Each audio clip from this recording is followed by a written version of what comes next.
This is Revathi. Welcome back to అందమైన కథల పొదిరిల్లు. నా మనసంతా నీవై. Episode number 274. సాక్షి మీద మండిపోతున్న ఆర్య. కథలోకి వెళ్ళబోయే ముందు దయచేసి వీడియోకి ఒక లైక్ ఇవ్వండి. లైక్తో పాటు హైప్ కూడా ఇచ్చి వీడియోని సపోర్ట్ చేయండి. క్రాంతి చేతిలో ఉన్న పౌడర్ డబ్బాలు పక్కకు పెట్టి సూర్య చేతిలో ఉన్న బ్రాని కోపంగా గుంజుకుంటుంది. నాకెందుకు సిగ్గులేదు? సిగ్గు బాగానే ఉంది. ఫస్ట్ ఆ బ్రా చూసినప్పుడు నిజంగానే నాకు సిగ్గుగా అనిపించింది. పోనీలే, నిన్ను తాకే అదృష్టం లేకపోయినా నీ దుస్తులు తాకే అదృష్టమైన ఉందనుకొని వీటిని సర్దుతున్నాను అని సూర్య కొంటెగా అంటాడు. ఆహా, నీకు ఈ అదృష్టం కూడా ఏమీ ఇవ్వను. వీటిని నేను సర్దుకుంటాను గాని నువ్వు ఇక్కడి నుంచి వెళ్ళు అని అంటుంది కోపంగా. హలో, ఇది నా రూమ్, మర్చిపోయావా అని అడుగుతాడు. మర్చిపోలేదు. నేను కూడా ఈ రూమ్లోనే ఉండాలని నువ్వు గుర్తు పెట్టుకుంటే మంచిది అని అంటుంది. అయితే ఇప్పుడు ఇది మన రూమ్ అవుతుంది అంటాడు కన్ను బొమ్మలు కొంటెగా ఎగరేస్తూ. నేను అసలే తిక్కగా ఉన్నాను. నన్ను రెచ్చగొట్టావంటే ఏం చేస్తానో తెలీదు. ముందు మీ అక్కని మీ బావగాన్ని ఎలా కలపాలో అది ఆలోచించు అని అంటుంది. వాళ్ళ గొడవ చూసి కూడా వాళ్ళు కలుస్తారనే నమ్మకం నీకుందా అని అడుగుతాడు సూర్య. అలా మాట్లాడతావేంటి?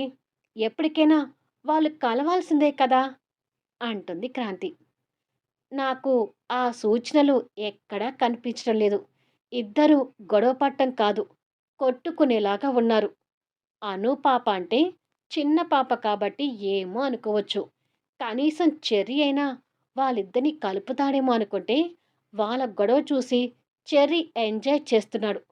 నాకు తెలిసి ఇప్పట్లో వాళ్ళిద్దరూ కలిసేలాగా కనిపించడం లేదు అంటాడు సూర్య నిర్లక్ష్యంగా. అయ్యో, అలా అయితే ఎలా సూర్య? నేను ఎన్నాలని నీ రూమ్లో ఉండాలి అని అంటుంది ఇబ్బంది పడుతూ. అది కూడా తెలీదా నీకు? మా అక్క బావ కలిసే వరకు నువ్వు ఈ రూమ్లోనే ఉండాలి. వాళ్ళు ఎప్పుడు కలుస్తారో నాకు తెలీదు అంటాడు తాపీగా. ఆ మాటలకి కోపం తెచ్చుకుంటూ నిన్ను అంటూ ఒక్కటివ్వబోతుంది. సూర్య నవ్వుతూ కొట్టబోతున్న తన చెయ్యి పట్టుకొని మీదకి గుంజుకుంటాడు. ఓయ్, ఏంటిది? నీ రూమ్లో ఉన్నాను కదా అని మళ్ళీ అడ్వాంటేజ్ తీసుకోవాలనుకుంటున్నావా అని అంటుంది విడిపించుకునే ప్రయత్నం చేస్తూ. నేను అడ్వాంటేజ్ తీసుకుంటున్నానో లేదో తెలీదు కానీ రాత్రి నువ్వు మాత్రం నిద్రలో నాకు ఇంతకంటే దగ్గరగా పడుకున్నావు తెలుసా అని అంటాడు నవ్వుతూ. ఆ మాటలకి కంగారు పడుతూ సూర్యకి దూరంగా జరిగి, ఏంటి, దగ్గరగా పడుకున్నానా?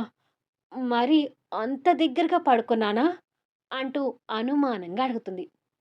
చాలా అంటే చాలా దగ్గరగా పడుకున్నావు అంటాడు సూర్య. లేదు, నేను అలా పడుకునే దాన్ని కాదు. నువ్వేదో అబద్ధం చెప్తున్నావు అని అంటుంది. అలా పడుకునే దానివి కాకపోవచ్చేమో, కానీ మంచం చిన్నగా ఉండేసరికి నువ్వలా పడుకోక తప్పలేదు అంటాడు. మంచం ఎంత చిన్నగా ఉన్నా నా స్థానంలో నేనే పడుకొనుంటాను. నువ్వంతా అబద్ధం చెప్తున్నావు. నేను నమ్మను అని అంటుంది క్రాంతి. ఇలా అంటావనే రాత్రి నేను ఫోటోలు కూడా తీశాను అంటూ ఆ ఫొటోస్ తనకి చూపిస్తాడు. క్రాంతి ఆ ఫోటోలు చూసి షాక్ అవుతుంది. సూర్య ఛాతీ మీద తలపెట్టి చెయ్యిని సూర్య నడుం చుట్టూ వేసి సూర్యని సగం ఆక్రమించుకొని పడుకొని ఉంటుంది. వామ్మో, ఇలా పడుకున్నానా అంటూ ఆ ఫోటోలు చూడటానికి కూడా ఇబ్బంది పడుతూ డిలీట్ చేయబోతుంటే వెంటనే సూర్య తన చేతిలో ఉన్న ఫోన్ గుంజుకొని, నువ్వు ఈ ఫోటోలు చూడటానికి ఇచ్చాను కానీ డిలీట్ చేయటానికి కాదు అంటాడు. మర్యాదగా చెప్తున్నాను సూర్య, ఆ ఫొటోస్ డిలీట్ చేయి అంటుంది. అస్సలు చేయను. ఈ ఫోటోలు నాకు చాలా బాగా నచ్చాయి అంటూ ఫోన్ తనకు అందకుండా పట్టుకుంటాడు. లేదు, నాకు నచ్చలేదు. డిలీట్ చేయాల్సిందే అంటూ క్రాంతి ఆ ఫోన్ అందుకునే ప్రయత్నం చేస్తుంటే సూర్య ఆ ఫోన్ తనకు అందకుండా పరిగెడుతుంటాడు. ప్లీజ్ సూర్య, డిలీట్ చేయి అంటూ క్రాంతి సూర్య వెంట పడుతుంటుంది. అలా ఇద్దరు మంచం చుట్టూ పరిగెడుతుంటారు. ఇలా కాసేపు పరిగెత్తి చేయనంటే చేయను అంటూ సూర్య ఆయాసపడుతూ మంచానికి అడ్డంగా పడితే, క్రాంతి కూడా వచ్చి ఆయాసపడుతూ సూర్యకి దగ్గరగా అడ్డంగా పడుతుంది.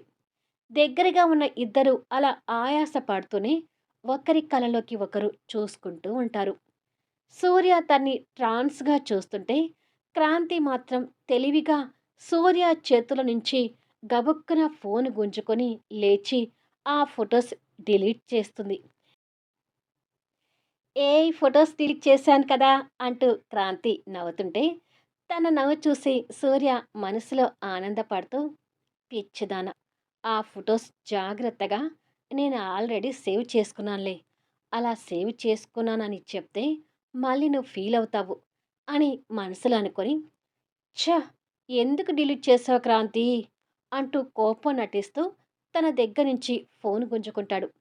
లేకపోతే నన్ను ఫోటోస్ తీస్తావా? నీకంతే కావాలి అని అంటుంది. సరేలే కానీ ఆఫీస్ టైం అవుతుంది. నేను బయట ఉంటాను. నువ్వు త్వరగా స్నానం కానివ్వు. తర్వాత నేనొచ్చి రెడీ అవుతాను అని చెప్పి సూర్య వెళ్ళిపోతాడు. నిన్న తీసిన ఫోటోలైతే డిలీట్ చేశాను ఓకే. కానీ ఇవాళ కూడా అలా పడుకుంటే ఎలా? అని అనుకుంటుంది. సాక్షి కిచెన్‌లో వంట చేస్తుంటే ఆర్య చెమటలు పట్టే అంతగా పాస్‌పోర్ట్ కోసం బెడ్‌రూమ్‌లో వెతుకుతూ, దేవుడా! ఈ రాక్షసి దగ్గర నేను ఇంకా ఎన్ని రోజులు ఉండాలో అర్థం కావడం లేదు. కాస్త ఆ పాస్‌పోర్ట్ దొరికేలా చూడు తండ్రి అని వేడుకుంటూ ఉంటే, ఏం చేస్తున్నావు ఆర్య? కాస్త నాకు కూరగాయలు కట్ చేసి పెట్టమన్నాను కదా! నాకు సహాయం చేయకుండా రూమ్‌లో ఏం చేస్తున్నావు? అంటూ సాక్షి కేకలు వినిపిస్తుంటాయి. నీకు వంటలో సహాయం చేయటానికి నేనేమన్నా నీ ఇంటి పని మనిషి అనుకున్నావా? అంటూ ఆర్య కసుగుబుసులాడుతూ కిచెన్‌లోకి వస్తాడు. అవసరానికి తగ్గట్టు డైలాగ్స్ భలే మారుస్తావు ఆర్య. నీ అవసరం ఉంటేనేమో నీకు సహాయం చేయనా సాక్షి అంటూ వస్తావు. నేను కాస్త బిజీగా ఉండి సహాయం చేయమంటే పని మనిషినా అంటూ డైలాగ్స్ మారుస్తావు. ఉట్టి స్వార్థపరుడివి నువ్వు అంటుంది సాక్షి.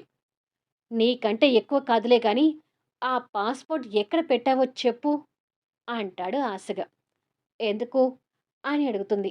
ఇక ఆర్య కాయగూరలు కట్ చేయడని అర్థమై తనే కట్ చేసుకుంటూ. నేను అమెరికా వెళ్ళటం చాలా ముఖ్యం సాక్షి. అక్కడ మా బాబాయ్ ఒక్కటే ఇబ్బంది పడుతున్నాడు అని అంటాడు. అయితే నన్ను కూడా నీతో పాటు తీసుకువెళ్ళు అని అంటుంది. నిన్నెందుకు తీసుకువెళ్ళాలి? అని అడుగుతాడు చిరాకు పడుతూ. నేను నీ పెళ్ళాన్ని కాబట్టి తీసుకువెళ్ళాలి. నేను రాకుండా నిన్ను ఇక్కడి నుంచి వెళ్ళనివ్వను అని అంటుంది. నువ్వు నా పెళ్ళానివని నువ్వనుకుంటే సరిపోతుందా? నేననుకోవద్దా? అని అడుగుతాడు. నేను నీ పెళ్ళాన్ని కాకుండానే నాతో పూజలో కూర్చొని పూజ చేశావా? అని అడుగుతుంది కోపంగా. అది అంటే నా ఆయుష్ కాపాడుకోటానికని పూజ చేశాను అంటాడు. అదే స్వార్థపరుడివి అంటున్నాను. నీకవసరమైతే భారీగా నాతో అన్నీ చేయించుకుంటావు. లేదంటే మాత్రం కూరలో కరివేపాకులాగా తీసి పడేస్తావు అంటూ అప్పుడే కరివేపాకు తీసి కూరలో వేస్తుంటుంది. నిజంగానే నేను కూరలో ఉన్న కరివేపాకు అసలు తినను. తీసి పడేస్తాను. నువ్వంత కరివేపాకు వేసినా అందులో ఒక్క ఆకు కూడా నా నోట్లోకి పోదు అంటాడు కోపంగా చూస్తూ. పెళ్ళాన్ని తీసి పడేస్తున్నప్పుడు కరివేపాకు తీసి పడేయటం పెద్ద లెక్కనా అంటుంది. చూడు, నీతో డిస్కషన్ అనవసరం. సీరియస్‌గా అడుగుతున్నాను. నాకు పాస్‌పోర్ట్ తెచ్చివ్వు అని అడుగుతాడు. సాక్షి మాట్లాడకుండా గరిటెతో కర్రీ కలుపుతుంటుంది. అడిగేది నిన్నే. పాస్‌పోర్ట్ ఎక్కడ పెట్టావో చెప్పు అంటూ విసుక్కుంటాడు. సాక్షి వంట పూర్తి చేసి స్టవ్ ఆఫ్ చేసి అక్కడ ఉన్న వెడల్పాటి పోపుల డబ్బా తీస్తుంటుంది. ఆర్య కోపంగా ఆ పోపుల డబ్బా గుంజుకొని పాస్‌పోర్ట్ గురించి అడుగుతుంటే నోరు కట్టేసుకొని కూర్చుంటున్నావేంటి? అని అడుగుతాడు. నాకు ఆఫీస్ టైం అవుతుంది ఆర్య. కిచెన్ సర్దుకొని నేను వెళ్ళిపోవాలి. ముందు ఆ పోపుల డబ్బా ఇవ్వు అని అంటుంది. ఇస్తాను కానీ నా పాస్‌పోర్ట్ ఎక్కడ ఉందో చెప్పు అని అంటాడు. చెప్పను. ఆ పోపుల డబ్బా దాచిపెట్టుకో అని చెప్పి సాక్షి అక్కడి నుంచి వెళ్ళి బాటిల్స్‌లో వాటర్ పెట్టి ఫ్రిడ్జ్‌లో పెడుతుంటుంది. ఆర్య ఆ పోపుల డబ్బా అక్కడ పెట్టి తన దగ్గరికి వెళ్ళి, "ప్లీజ్ సాక్షి, పాస్‌పోర్ట్ ఇవ్వు. నేను యూఎస్ వెళ్ళాలి" అని అంటాడు. "నన్ను కూడా నీతో పాటు తీసుకెళ్ళు. అలా అయితేనే నీ చేతికి పాస్‌పోర్ట్ వస్తుంది. లేకపోతే లేదు" అని అంటుంది. "నేను నిన్ను భారీగా యాక్సెప్ట్ చేసేది లేదు. నాతో పాటు నిన్ను తీసుకువెళ్ళేది అంతకంటే లేదు" అంటాడు కచ్చిగా. "అయితే నేను కూడా నీకు పాస్‌పోర్ట్ ఇచ్చేది లేదు" అంటుంది సాక్షి. "ఎహే! నువ్విచ్చేదేంటి? గట్టిగా శ్రద్ధ పెట్టి ఈ ప్లాట్ మొత్తం వెతికి పడేస్తే పాస్‌పోర్ట్ అదే దొరుకుతుంది" అంటాడు. సాక్షి ఆ మాటలు నిర్లక్ష్యంగా వింటూ ఆర్యాని ఒక్క చూపు చూసి స్టవ్ దగ్గరికి వెళ్తుంది. "ఏంటి నీకంత నిర్లక్ష్యం? నేనంటే నీకు అంత లెక్క లేకుండా పోయిందా? అసలా చూపేంటి?" అంటూ ఆర్య తన దగ్గరికి వెళ్తాడు. సాక్షి ఆ పోపుల డబ్బా పైనుంచి క్లీన్ చేసి దాని బాక్స్ ఓపెన్ చేస్తుంది. "నేను నీతో మాట్లాడుతుంటే నీ పని నువ్వు చేసుకుంటూ వెళ్తున్నావేంటి?" అని అడుగుతాడు. సాక్షి పోపుల డబ్బా మూత తీసి పోపుల గింజలన్నీ పక్కకి అని అడుగున పెట్టిన పాస్‌పోర్ట్ తీస్తుంది. అది చూసి ఆర్య అవాక్కవుతూ, "పాస్‌పోర్ట్‌ని పోపుల డబ్బాలో పెట్టావా? నా పాస్‌పోర్ట్‌కి ఏం గతి పట్టించావే?" అని అడుగుతాడు. "ఈ పాస్‌పోర్ట్ నా చేతులతో నేను స్వయంగా ఇస్తే తప్ప నీ చేతికి దొరకటం అనేది చాలా కష్టం" అని అంటుంది. "ఎలా కష్టమో నేను చూస్తాను" అంటూ కోపంగా ఆ పాస్‌పోర్ట్ తీసుకోబోతుండగా సాక్షి తెలివిగా అక్కడి నుంచి తప్పుకొని వెళ్ళి ఆ పాస్‌పోర్ట్ మళ్ళీ జాకెట్‌లో పెట్టుకుంటుంది. అది చూసి ఇంకొక్కసారి అవాక్కవుతూ, "ఏయ్! దాన్ని మళ్ళీ అక్కడ పెట్టావేంటి?" అని అడుగుతాడు. "హా! ఇక్కడైతే నువ్వు తీసుకోలేవని పెట్టుకున్నాను" అని చెప్పి కిచెన్ నుంచి బయటికి వెళ్తుంది. "దిస్ ఈజ్ టూ మచ్ సాక్షి" అని అంటాడు తన వెనుకగా వెళ్తూ. సాక్షి అక్కడ ఆఫీస్ ఫైల్స్ సర్దుకుంటూ, "నీ ఫ్రెండ్ కోసం నా మెడలో తాళి కట్టి నీ స్వార్థం నువ్వు చూసుకుంటూ వెళ్తే అది టూ మచ్ కాదా?" అని అడుగుతుంది. "జరిగినవన్నీ మర్చిపోయి ఎవ్వరి బతుకు వాళ్ళు బతుకుదాం" అంటాడు. "నేను నీతోనే బతకాలి అనుకుంటున్నాను. నా నిర్ణయంలో ఎలాంటి మార్పు లేదు. నువ్వు నన్ను భార్యగా స్వీకరిస్తే మంచిది. లేదంటే ఈ పాస్‌పోర్ట్ ఇలాగే జాకెట్‌లో పెట్టుకుంటూ నిన్ను ఇక్కడి నుంచి కదలనివ్వకుండా కాపాడుకుంటాను" అని సాక్షి కూడా సీరియస్‌గా చెప్పి అక్కడున్న హ్యాండ్ బ్యాగ్ తీసుకొని, "లంచ్‌కి అన్నీ రెడీ చేసి పెట్టాను. ఆకలైనప్పుడు లంచ్ చెయ్యి" అని చెప్పి సాక్షి వెళ్ళిపోతుంది. ఛ! ఈ అమ్మాయి దగ్గర ఇలా ఇరుక్కుపోతున్నానేంటి? అంటూ ఆర్య చిరాకు పడుతూ అక్కడ ఉన్న సోఫాలో కూర్చుంటే సాక్షి బయటకొచ్చి, "ఎలాగైనా నేను నీకు దగ్గర కావాలనుకుంటున్నాను ఆర్య. ఆ ప్రయత్నంలోనే నిన్ను బాధ పెడుతున్నాను. I'm so sorry.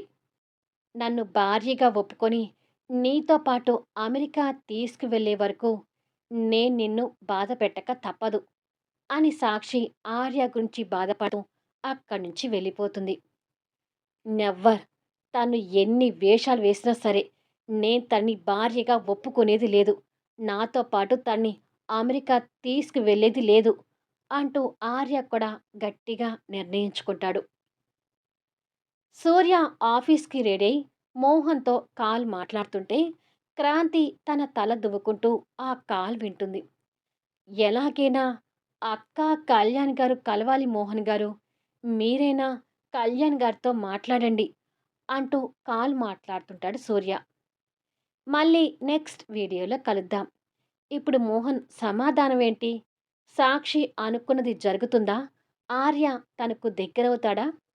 కథ నచ్చితే దయచేసి లైక్ చేయండి, హైప్ ఇవ్వండి, మీ అమూల్యమైన కామెంట్స్ షేర్ చేయండి. Thank you for listening.